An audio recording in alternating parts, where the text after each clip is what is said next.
guys, we are here with Moonbeam this afternoon. We are up at Parker Shopping Center in Charlotte. Moonbeam lives in the area, so we figured this would be a good place for her to practice. That way mom and dad can bring her to some of the stores up here as well. So today's our first day. We're really going out into public. We've done a few outings, but nothing really as far as like this much activity. Parker Shopping Center is a really busy one, but we have a lot of stores that we can actually go into. We have a nice big walkway that we can walk around. We have cars. We have all sorts of crazy distractions. So what I really wanted to show you guys in this video is the difference between having handling skills and no handling skills. Okay, so if you are a leader for Moon, she is going to have somebody to follow. If we just let her do what she wants to do and then we get upset when she does the wrong thing, we can't get mad at her for not doing what we wanted her to do when we never told her what we want her to do, right? So a couple examples of this is one, grass. Grass is really difficult to get your dog to pay attention on. It retains scent, concrete doesn't. So as soon as you notice a dog goes onto the grass, it's all sniff, sniff, sniff, especially a hound. So when you go on grass, I tend to usually just say, okay, right, and just give her the opportunity to sniff on the grass. Now, I'm still never going to let her pull on leash. We still have to have loose. As soon as she gets to the end of the leash, we're going to do what I call the lawnmower, which is a quick pop and release, right? So when you start a lawnmower, you do like a quick pull, and then you kind of like let go, right? Same idea. Okay, so this is a good example too. She's getting excited, somebody's walking up. So if I just tell her, no, you're doing it wrong, well, what am I supposed to do right? Instead, Moon, sit. Good girl, Moonbeam. Okay, so I'm going to use my food. Moonbeam, sit. Good girl. Now, one, I'm on the grass. Someone was on the walkway, so I couldn't really do much about it. Food is a really, really great way. You don't even have to use treats with her. She is totally food motivated. Come here, Moonbeam. See, we dropped one. She is really food motivated, so you have to have something with you when you go out into public where you're going to be able to overpower the distraction with something else. Just correcting behaviors and telling her stop doing that, that's not really helping anything. It's putting a band-aid on the situation in the moment. But really what you want to do is show her, hey, look, there's something else you can do besides be really distracted by that lady that's walking in front of us. So I'm going to give her something to do, and that's going to be adding pressure to her leash. And you can add some spatial pressure to kind of block her from the distraction. That way she looks at me. Then, once I have her in a calmer state, see, I can just rustle my bag in my pocket a little bit, and she's like, ooh. Right, so now I have her attention, right? Okay, so that's a really good example too, even though we had someone pass by, she didn't even realize. Okay. So right there, she starts pulling ahead. We're going to stop immediately. She's doing really good with her healing, but since she's never been here and she's overwhelmed by everything, she wants to just be like, what's that? What's that? Like literally a kid in a candy store, right?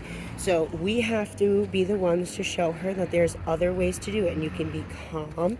And we do that by using our leash pressure, not using our words very much.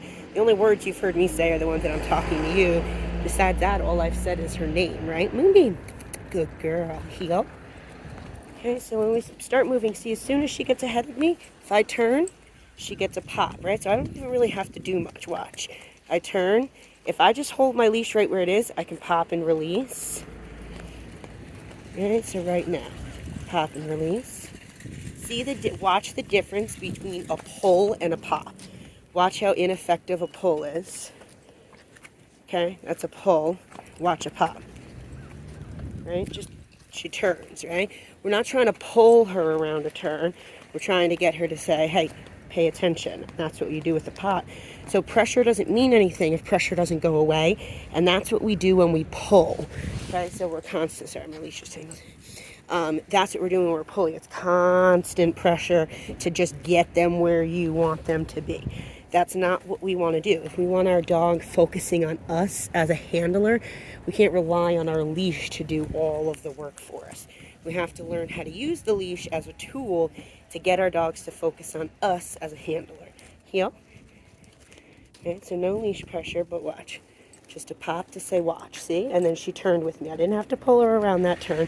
That's going to be way more effective because I'm using a communication line that we've taught her now, that she understands pressure means calm down. Right? And we just don't know she's gone into that calmer state until we see that physical change of her butt hitting the ground. Now, right now, if I try to move forward, is she going to move with me or is she just going to do whatever she wants? Clearly, she's going to do whatever she wants, right? So if I try and take her into the store right now, she's not going to pay attention to me.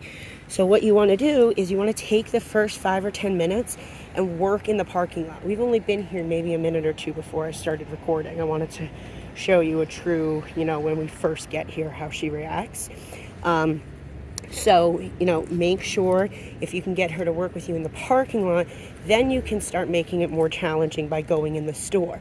But you don't even have to go in the store the first time. If you don't think that she's ready to, then she's not. And if you don't know if you're ready to as a handler, you're not. Okay, so your dog can't, you can't go into battle with a leader that's not confident, right? So you should be doing things at your pace when you feel that you're a confident handler and that, you've got control of this and you understand what you're doing. Now, you guys dealt with Conrad, so, it's not like you haven't done any of this kind of stuff before. It's just a different dog, and, just like kids, it's just a different kid, and she's distracted by different things. Hers is more of an excitement more than anything, not, in no way is it an aggression in any way. She's just the sweetest thing. Alright, so what we're going to do is we're going to go luckily we have this nice little thing.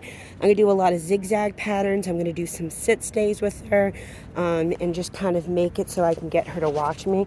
And again, I'm going to use my food as a motivator to keep her looking at me rather than the distractions. And when you go out into public, she's fine with food, which is awesome. You can just bring her meal with her. But if you want, you can bring like hot dogs or pieces of chicken or something that she doesn't normally get so that it's really high value in the moment, and she'll be even more enticed to watch you. Okay. Come. Good. Sit. Stay. Okay, so there's somebody at their car right there. Good girl. All I did was hold out my hand a little bit to remind her, like, oh, there's food. Okay. Good girl. Good girl. Good girl.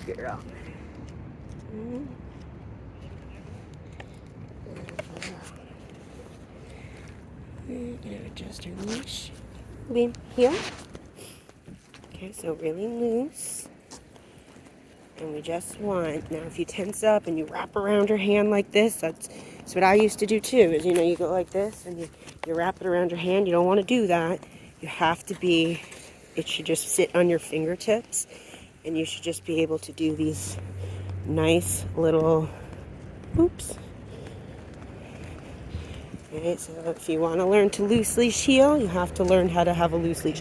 So right there, as soon as she gets excited and pressure turns on, what do? Follow through with pressure. That pressure shouldn't go away until she calms down. So that she learns every time I pull, that's too much excitement, and I have to calm down. So she applied the pressure to herself, right? Sit. Yep.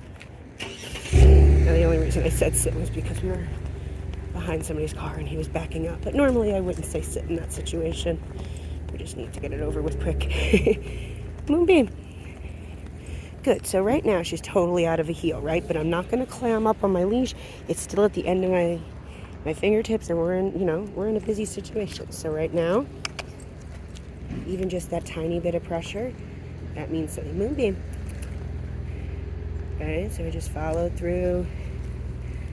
Somebody right next to us too. So she's doing really well. Moonbeam.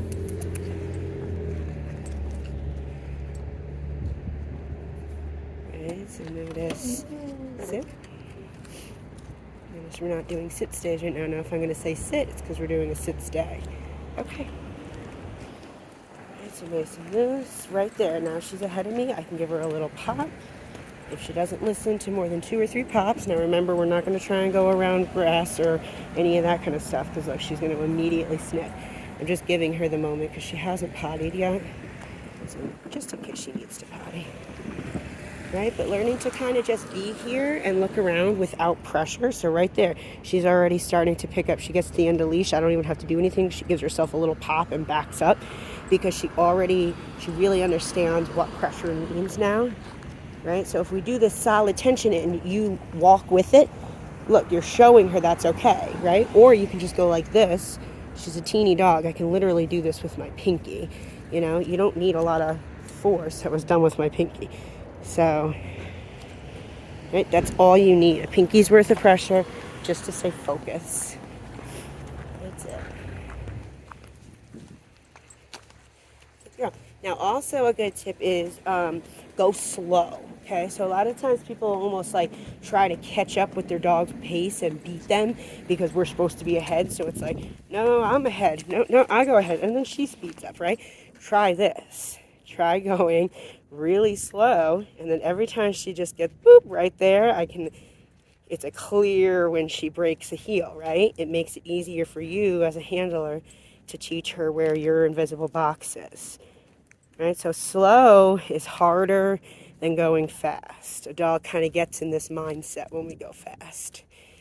When we go slow, it's like, oh God, what are we doing? Why are we going this slow? Why are we, So right now, right? She's distracted by someone else. Pressure on. Spatial pressure to block. Pressure off. Oh, girl. Right? Now, she's allowed to be a dog and explore and everything. That's fine. But, we're in a training lesson right now. So we're not going to allow her to get all excited about distractions. So what we're going to do now is we're going to head over to Blackhawk.